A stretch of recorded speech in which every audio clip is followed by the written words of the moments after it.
Sabari acting பண்ணிக்கிட்டு இருக்கோம். வேணும்னே பெருமை வீம்புக்கு என்ன வேணா பண்ணுங்க. யாருமே இன்னும்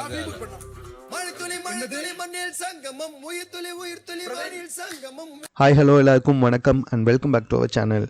பிக் பாஸ் வீட்டுக்குள்ளே என்னைக்கான முதல் ப்ரோமோ. இது ஒரு காமெடி ப்ரோமோ மாதிரி விஜய் டிவி போட்டிருக்காங்க. But it's not. இது கண்டிப்பாக ஒரு காமெடி ப்ரோமோ கிடையாது. இது வாட்டர்மெலன் ஸ்டார் திவாகருக்கும் வினோத்துக்கும் இருக்க பிரச்சனை முத்தி போயிருக்கிறத தான் காட்டுது. இப்போது திவாகர் வந்துட்டு கேமரா முன்னாடி இந்த என்னவோ வந்துட்டு கட்டழகு மீனி வச்சிருக்க மாதிரி வந்துட்டு காண்டாமிருகம் உடம்பு ஏற்றுன்னு வந்து அப்பப்போ சட்டையை கழட்டிட்டு தான் கேமரா முன்னாடி குழந்தைங்கள்லாம் பார்த்துக்கிட்டு இருக்குன்னு சொன்னால் எங்கே கேட்குறானுங்க நின்றுட்டான். ஸோ அந்த இடத்துல பர்ஃபார்மன்ஸ் பண்ண ட்ரை பண்ணிக்கிட்டு இருக்காரு. பின்னாடி வந்துட்டு வினோத் இவரை பர்ஃபார்மன்ஸ் பண்ண விடாமல் சத்தமாக பாடிக்கிட்டு இருக்காரு. ஸோ இதனால் வாட்டர்மெலன் ஸ்டார் வந்துட்டு அஃபண்ட் ஆகுறாரு.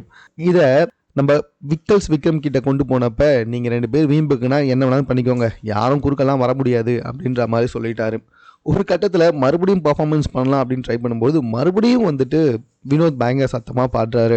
இதனால் கடுப்பான திவாகர் என்ன பண்ணுறாருனா பிரவீன் கிட்ட போயிட்டு இங்கே பாரு நான் பர்ஃபார்மன்ஸ் பண்ணிட்டுருக்கேன், அவன் வேணும்னே பாடிக்கிட்டு இருக்கான் அப்படின்ட்டு.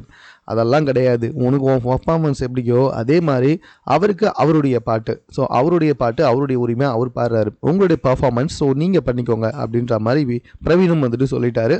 இதுதான் முதல் ப்ரோமோ. ஆக்சுவலாக இவங்க 2 பேருக்குள்ளே பயங்கரமான சண்டைகள் வந்துக்கிட்டு இருக்கு கொஞ்ச நாளாகவே. ஸோ அந்த சண்டை முத்தி போனதுனால தான் இந்த பிரச்சனை வந்திருக்கே தவிர்த்துட்டு இது ஒரு காமெடி ப்ரோமோவே கிடையாது. ஸோ மேலும் இது போன்ற செய்திகளை உடனுக்குடன் தெரிந்து கொள்வதற்கு சென்னை சேனலை சப்ஸ்கிரைப் பண்ணுங்கள். இது குறித்த உங்களுடைய கருத்துக்கள் எதுவாக இருந்தாலும் கமெண்ட்டில் நீங்கள் பதிவு செய்யலாம்.